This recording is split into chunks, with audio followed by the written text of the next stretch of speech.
예배 위에 복을 더하여 주시옵소서. 예수 그리스도의 이름으로 감사하며 기도드렸습니다. 아멘. 우리 좌우에 계신 분 한 분 격려하겠습니다. 하나님은 오늘도 살아서 역사하십니다.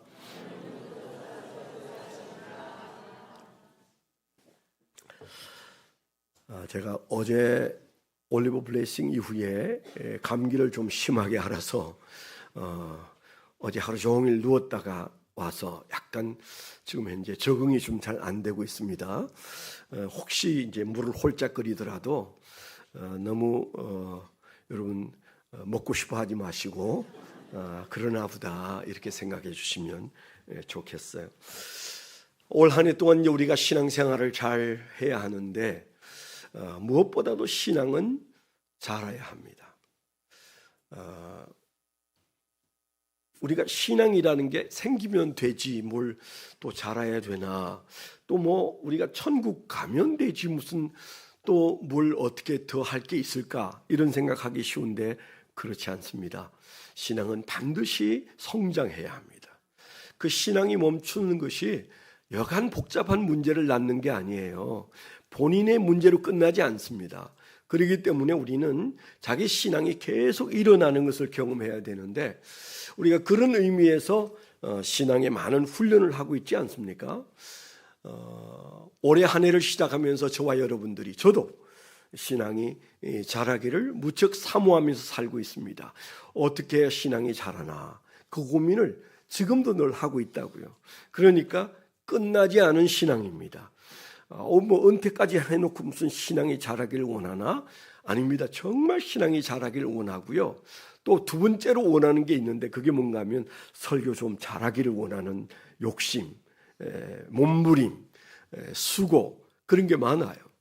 그래서 정말 멈출 수 없는 성장, 다른 건 몰라도 신앙만큼은 성장해야 된다. 그리고 목회자로서 목회 리더십만큼은 좀 잘해야 된다. 작년에 본 김용건 목사가 올해 퇴보하면 안 되잖아요. 뭐 기억력은 좀 퇴보할 수 있습니다. 그래도 저분의 영성은 더 좋아지는 것 같아. 아멘. 저분의 신앙이 더 좋아진 것 같아. 작년보다 조금 더 예수님을 닮은 것 같은데, 그런 여러분 느낌이 확 올 수 있도록 여러분 생각날 때마다 저를 위해서 기도해 주십시오. 목요일 날은 목사를 위해서 기도하는 날이다. 그 목자입니다. 네. 화요일 날은 어떤 날일까요? 화나게 하는 인간들을 위해서 내가 기도하는 날이다. 뭐 여튼 갖다 붙이면 돼요. 근데 다른 건 몰라도 목요일 날은 목사를 위해서 기도해 주십시오. 뭐 많지도 않잖아요. 딱 달랑 두 분 있잖아요. 두 사람 목사가 내 기도로 잘하는구나. 그래서 신앙은 반드시 성장해야 되는데, 그런데 제가 평생을 자신의 신앙 성장을 위해서 노력도 했지만은 또 우리 교인들의 신앙이 성장하기를 원해서 정말 애쓰고 노력하지 않습니까? 그래서 여러분은 잘 모르셔도 아무개 신앙이 어느 정도 자라고 있는지, 멈추어 있는지, 퇴보하고 있는지 늘 생각하고 바라보고 있습니다. 그냥 세상 같으면 신앙이 퇴보하는 사람 안 보면 그만이에요. 그런데 교회는 그렇지 않습니다. 그분의 그 모습 때문에 내가 목회를 잘못하고 있나, 그런 마음도 들고 너무 복잡해요. 그래서 사실은 우리가 신앙이 무조건 잘 자라야 되는데 2024년은 정말 신앙이 잘 자라는 한 해가 되시기를 축원합니다. 그런데 그 신앙이 자라려면 그냥은 안 자라요. 신앙이 성장하는데도 그게 아주 중요한 기본적인 원리가 작동하고 있습니다. 윤원주일 학생의 신앙이 자라는 것도 마찬가지고, 작년에 이르는 저 같은 70대의 사람이 신앙을 성장시키려고 할 때에도 굉장히 중요한 게 있어요.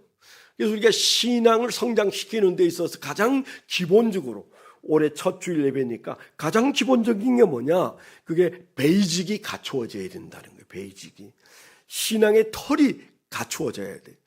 집을 지을 때, 기초를 할 때 몇 층짜리 집을 지을 것인지를 계획하고 기초를 하지 않습니까? 근데 아무 생각 없이 기초를 하면 그 2층 못 올립니다.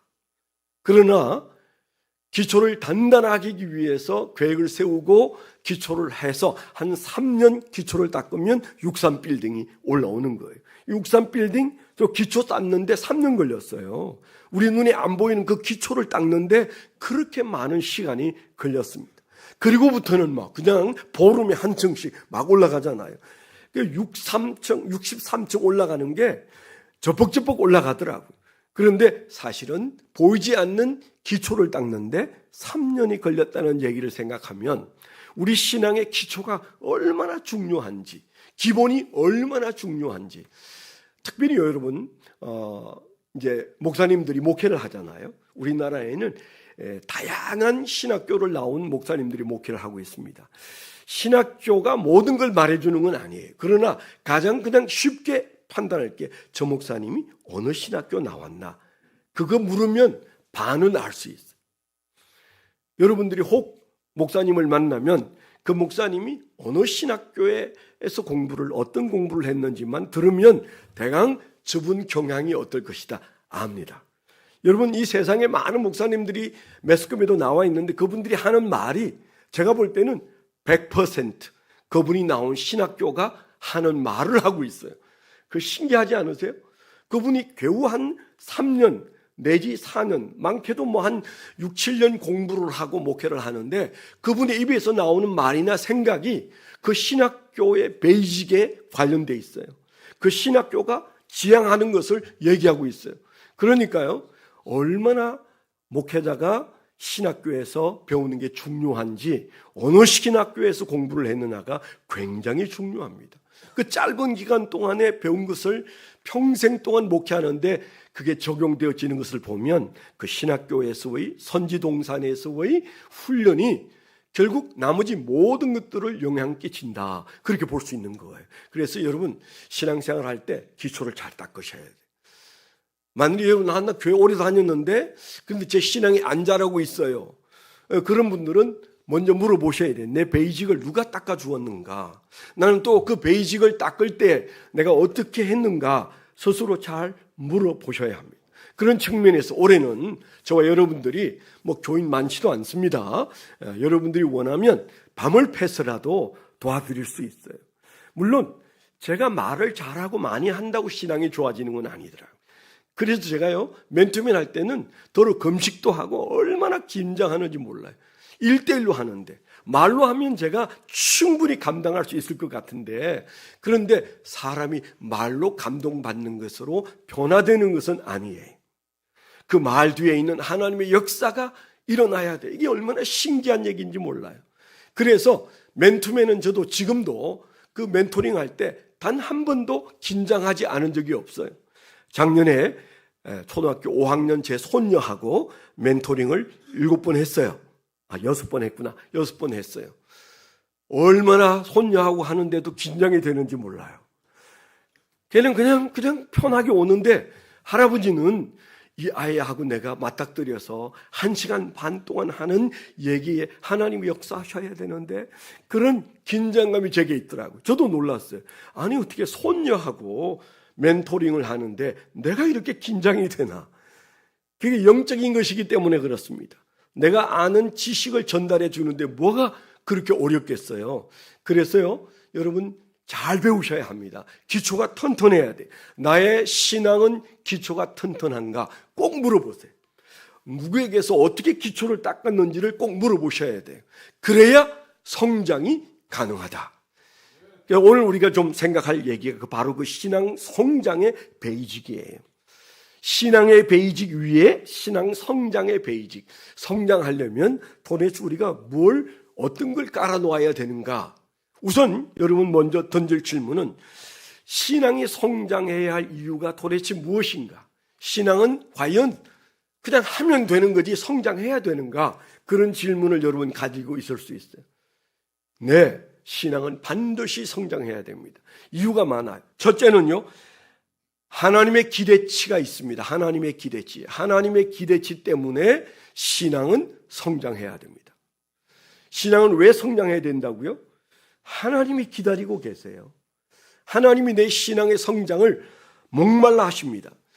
우리 부모가 자식의 성장을 목말라 있는 거하고 똑같아요.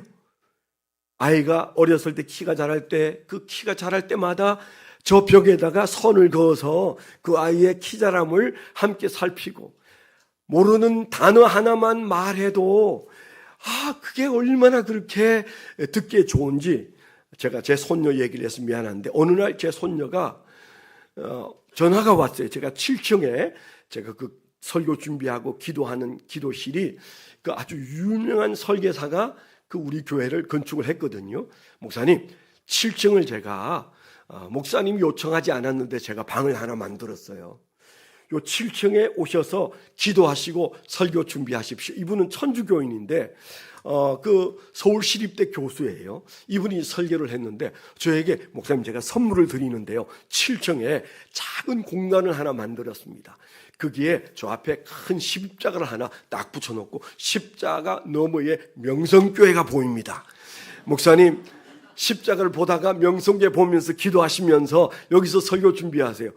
그리고 여기에다가 통유리를 짜서 넣을 겁니다. 그러면 목사님 여기에서 얼마나 좋겠어요? 그래서 이제 그분이 만들어 주었어요. 그래서 그 7층에 혼자 올라가서 조그만 하는 방인데 진짜 십자가가 딱 있고 그 너머에 명성교회가 이렇게 내려다 보이고, 네, 명성교회가 높기는 우리 교회가 더 높은 거 아세요? 네, 그 명성교회 내려다 보이는 그게 그분이 만들어 주었어요. 제가 그 7층에서 그곳에서 늘 있으니까 어느 날 전화가 왔어요. 전화가 왔는데 제 손녀가 이제 막 말을 배우는 손녀가 전화기에 대고 7층입니다 그러는 거예요. 이게 무슨 말이지? 그 손녀 목소리 같은데 그랬더니 말이 붙어가 7층입니다 몇 분 그러는 거예요. 눈물 날 정도로 흥분됐어요. 아니 얘가 어떻게 어디에서 배워서 저 말을 하지? 전화를 해서 7층입니다 그렇게 하는데 제가 쫓아 내려왔잖아요. 그리고 다시 한번 해봐. 그래가지고 제가 녹음을 해둔 게 제 그 데스크탑에 있는데 종종 답답하거나 그러면 그거 딱 누르면 어린 시절 그 어린 아이가 2살도 채 안 된 아이가 7층입니다 그러는데 그게 그렇게 위로가 돼요. 왜 그럴까요? 저 아이가 어느새 말을 배워서 시키지도 않은 말을 그것도 전화기를 들고 7층에 있는 할아버지에게 그런 말을 했다는 사실이 너무 기쁜 거예요. 왜 그럴까요? 그 아이에게서 성장을 받기 때문입니다. 하나님은 우리를 죄에서 건지시고 예수 믿게 하시고 그래서 우리가 코 올리던 신앙이 조금씩 자라는 것을 보시면서 기뻐하시는 분 중에 최고 기뻐하시고 관심 있는 분이 하나님이세요. 여러분의 신앙이 자라면 하나님이 제일 먼저 기뻐하실 줄 믿습니다. 하나님이 우리의 아버지시기 때문에 아버지가 그 자녀의 신앙의 성장에 관심이 너무너무 많다. 두 번째는요, 예수님의 기대치 때문에 그렇습니다. 예수님과 우리 사이가 어떤 사이예요? 예수 그리스도의 신부예요. 그래서 우리는 뭐라고 말합니까? 에베소서의 바울 사도가 우리가 신앙이 어디까지 자라면 되겠냐? 예수 그리스도의 장성한 분량에까지 자라야 한다 그랬어요. 어디까지 자라야 된다고요? 예수님의 장성한 분량에까지 자라라. 여러분 여러분 마음에 와서 닿지 않습니다. 무슨 신앙이 조금 좋아지는 건 몰라도 내가 어떻게 예수님하고 비슷한 신앙이 될 수 있느냐? 물론 될 수 없죠.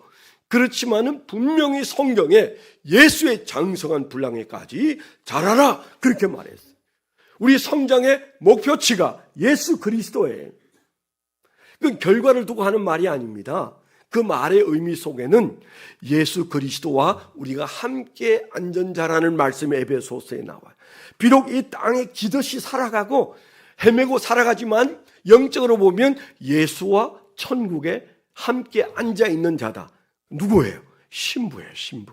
신랑 옆에 앉아있는 신부가 그 신랑의 기대치에 맞추어 함께 살아갈 수 있도록 자기를 가꾼다는 것, 그 신부다운 생각입니다. 마땅한 생각입니다. 좋은 생각입니다. 아름다운 생각이에요. 그래서 우리가 예수님의 기대치, 신랑 되신 예수님 앞에 신부된 교회가 성장하는 것은 너무도 멋있는 일이고 당연한 일이죠. 내 신랑 예수가 어떠하든 나는 내 식으로 산다가 아니에요. 이제는 그분의 격에 맞고 그분의 크기에 맞고 그분의 위치에 맞고 그분과 함께 앉아 있으면 그럴듯한 신앙가로 보일 수 있어야 되는 것이죠. 그뿐만 아닙니다. 성령의 기대치에도 우리는 부응해야 돼. 왜 성장해야 되느냐? 성령의 기대치가 있어요. 로마서 8장에 보면 우리 안에 계신 성령님이 우리가 기도할 줄을 모르고 앉아 있을 때, 어찌 기도해야 될지 답답해서 힘들어할 때 우리 안에서 말할 수 없는 탄식으로 우리를 위하여 하나님께 간구하신다고 말씀하셨어요. 무슨 얘기입니까? 영적으로 성령님이, 예수 믿으면 성령님이 우리 안에 거하세요. 우리가 다 이해하기는 어려워요. 근데 우리가 찰나에 조금씩 깨닫는 방법, 성령이 내 안에 계시나 봐. 성령이 내 안에서 감동하셔. 성령이 내 안에서 말씀하시고 계시는 것 같아. 여러분, 그런 경험은 다 덜하고 사시잖아요. 제 신앙으로 말씀을 드리면 성령이 내 안에서 역사하시는 건 너무도 확실해요.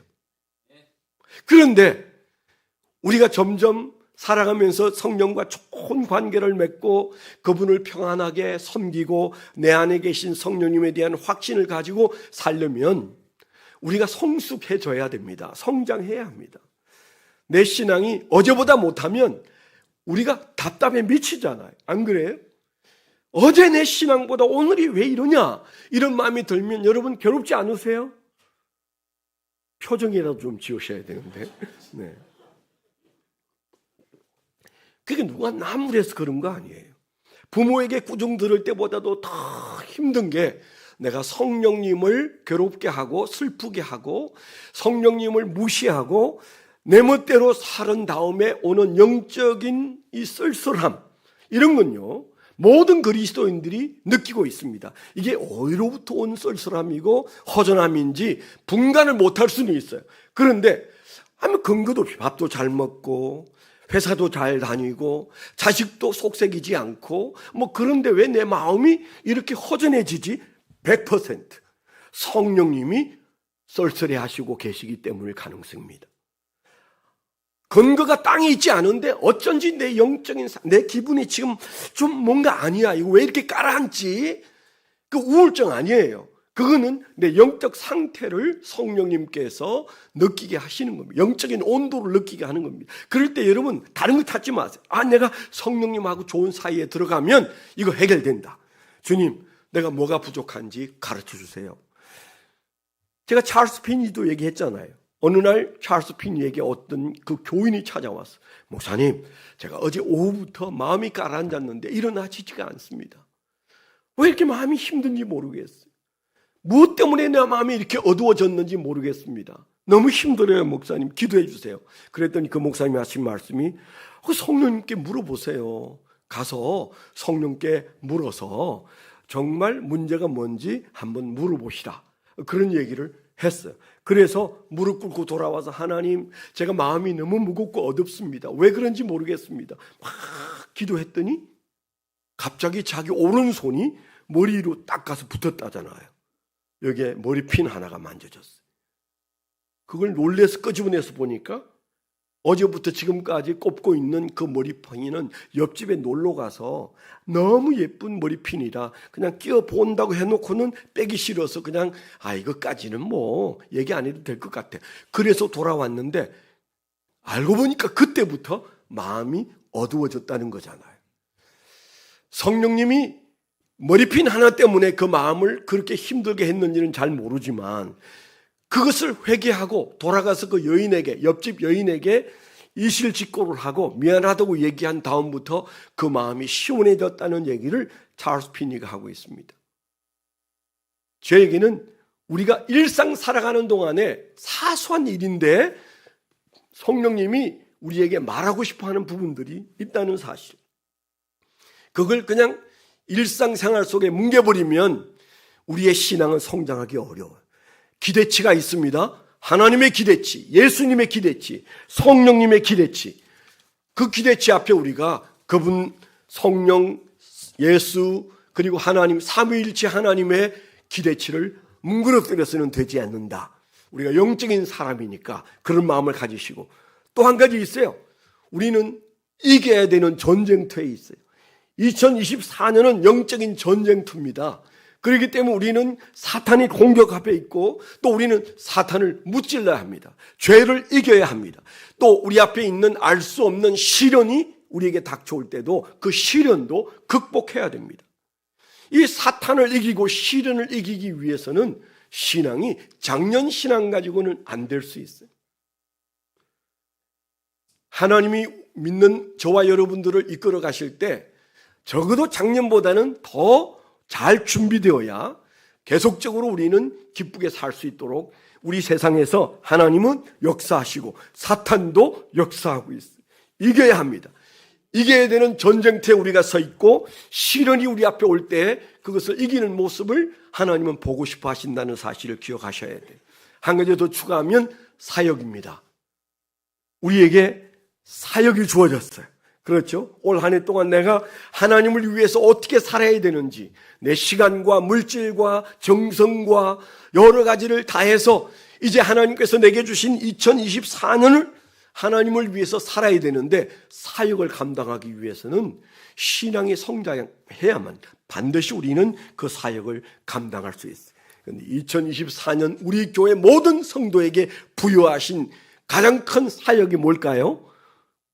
영혼 구원하여 침례 주는 교회. 네, 오늘 침례를 주었으면 설교를 짧게 해도 되는데, 네, 매주 적어도 한 번씩 침례를 줄 수 있으면 좋겠다. 그런 마음을 우리가 마음에 품어야 돼. 그래서 우리 여기 있는 분들이 다 한 해 한 명씩만 침례를 줄 수 있으면 아마 52주 2분씩 침례를 줘도 모자랄 거예요. 그런 의미에서 우리의 사역 중에 교회가 부여하신 사역, 하나님이 부여하신 교회적인 사역, 침례 주는 사역을 감당하려면 내 신앙이 더 뜨거워져야 돼. 더 힘이 있어야 돼.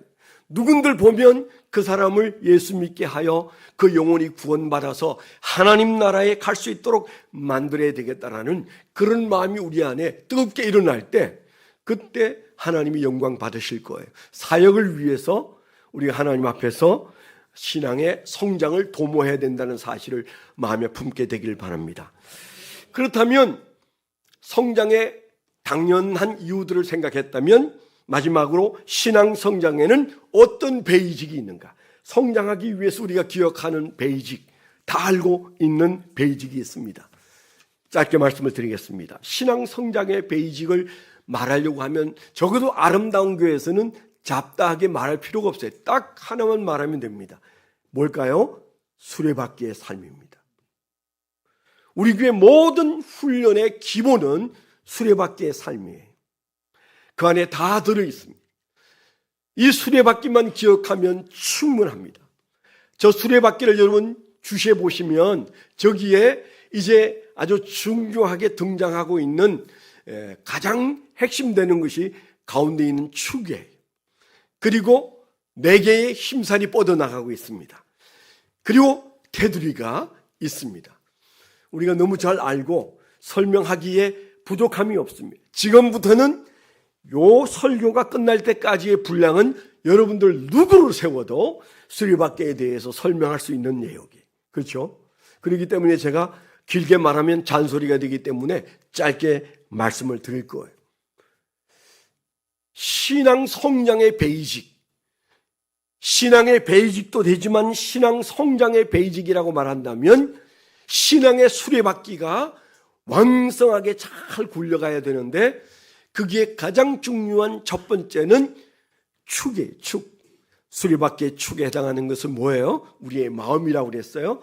마음의 중심에 왕좌가 있는데 그 왕의 자리에 내가 앉았다가 예수 그리스도를 모신 것이 크리스찬이라고 말합니다. 내 마음의 주인의 자리에 예수님이 주인 되셨어요. 물론 여러분 중에 여기 앉아 계시지만 아직 그 과정을 거치지 않은 분도 더러 많이 계실 겁니다. 그러나 우리 교회는 대체로 다 이 과정을 거친 분들이신데 마음의 왕좌에 예수님이 주인으로 계셔야 됩니다. 모시긴 다 했어요. 대부분의 교인들은 모셨어요. 문제는 모셨지만 그 안에서 암투가 벌어진다는 사실, 그 안에 들어가 보면 내가 주인이 되려고 할 때가 시시때때로 너무 많아요. 내 마음대로 결정하고 싶고, 내 취미대로 하고 싶고, 내 의지대로 하고 싶고, 내 성질대로 하고 싶고, 내 욕심대로 하고 싶고, 내 정욕대로 하고 싶고, 그래서 결정권을 하나님께 양도했다가 내가 찾아왔다가 늘 이러면서 우리가 살지 않습니까? 다시 말씀을 드리지만 그 왕자의 예수님을 주인으로 모신 이후의 삶에서 내가 주인 노릇할 때는 항상 마음이 우울하게 되어 있어요. 성령이 불편해 하시게 되어 있어요. 여러분, 좀 영적으로 세상은 잘 안 돌아가도, 물질은 좀 부족해도, 건강은 좀 안 좋아도 영적으로는 좀 나이스하게 사셔야 돼요. 그러기 위해서 제일 중요한 것이 내 마음의 왕의 자리에 예수님이 떡하니 앉아 계시다. 나는 그 왕 대신 예수님에게 무엇이든 묻고 살아간다. 이게 중심 대신 그리스도잖아요. 그 다음에 우리가 4개의 심살이 있습니다. 시간이 많지 않아서 제가 자세히 설명하지 않습니다. 4개의 심살로 뻗어나가야 합니다. 신앙의 베이직에 중요한 4가지가 뭘까요? 말씀, 기도, 교제, 전도. 말씀, 기도, 교제, 증거. 이 4가지가 바로 신앙의 힘살이에요. 이게 뻗어나가면 이 바퀴는 커지는 겁니다.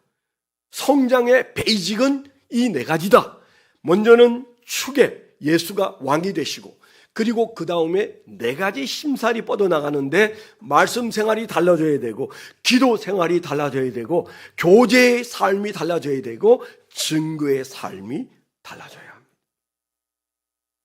결코 어렵지 않지만 우리가 게으름 피우는 동안 어제나 오늘이나 변하지 않는 우리의 상태 때문에 우리가 괴로워하는 것 올해는 그만해야 돼. 올해는 내 인생의 가장 신앙이 힘있게 뻗어나갔다. 힘있게 자랐다. 그래서 시험도 이기고 하나님의 축복도 누리고 간정도 많아졌다. 그렇게 되려면 말씀 생활, 기도 생활, 교제 생활, 증거 생활에 규모 있도록 계획을 세우셔야 돼요. 그냥 되는 대로 살면 이 바퀴가 찌그러지게 돼 있어요. 어느 한쪽으로 기울어지게 돼 있어요. 균형을 잘 갖춰야 되고, 그리고 작년보다 훨씬 뻗어나가는 확장된 우리가 그런 수리바퀴의 삶을 살 때, 그때 사실은 우리 인생에서 하나님이 영광을 받으시고, 그리고 교회가 나 때문에 달라지게 돼 있어요. 그리고 그 테두리는 뭡니까? 순종의 삶입니다. 내가 말씀을 받고 순종하고, 기도하고 순종하고, 교제하고 순종하고, 증거하며 순종하고, 그래서 축에 계신 예수님의 주인 되심이 순종으로 열매를 맺기 시작하면 그 바퀴는 힘차게 굴러가게 돼 있고, 우리는 뒤를 돌아볼 때마다 내 신앙이 성장하고 있구나. 복잡한 것 아니고, 굉장한 어떤 공부를 해서가 아니고, 이미 우리가 알고 있는 이 4가지만 노력을 해도 우리 신앙은 성장하는구나. 여러분, 올 한 해 동안 저와 여러분들이 실험하십시다. 저도 열심히 수리바퀴의 삶을 확장시킬 겁니다. 그리고 균형을 갖출 겁니다. 여러분들 애쓰셔서 어떤 모양으로든 이 4가지를 확장시켜 보세요. 교회가 달라져 있는 모습을 보게 될 줄 믿습니다. 기도하겠습니다. 하나님 아버지, 감사합니다. 오늘 새 첫 주일 예배에서 신앙 성장의 베이직이 무엇인지를 말씀해 주셨습니다.